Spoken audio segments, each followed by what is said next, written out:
প্রস্তুত। আমার নবীর বিরুদ্ধে কথা বলবে, নবীর উপর বিচারের কাঠগড়া এসে যাবে।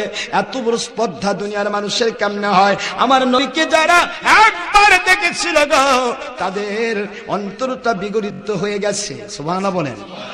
হযরত আনাস রাদিয়াল্লাহু তাআলার মা বলতেছিলেন, এ আনাস, নবীকে দেখলে নাকি গুনাহ মাফ হয়ে যায়, জাহান্নামের আগুন হারাম হয়ে যায়, জান্নাত ওয়াজিব হয়ে যায়। আমি একটু নবীকে দেখতে চাই।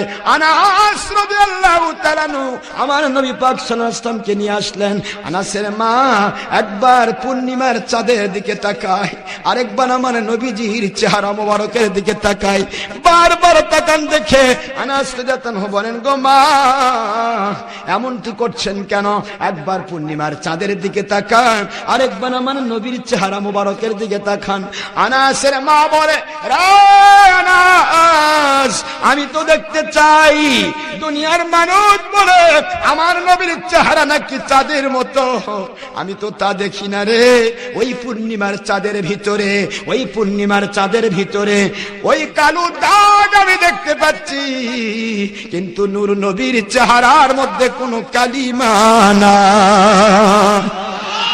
আনাস রে, আমার নবীর চেহারা মুবারক কেন? আমার নবীর জুতা মুবারকের কাছে চাঁদের কোনো তুলনা না। আমার নবীকে যারা দেখে তারা পাগল হয়ে যায়, জাহান্নাম হারাম হয়ে যায়।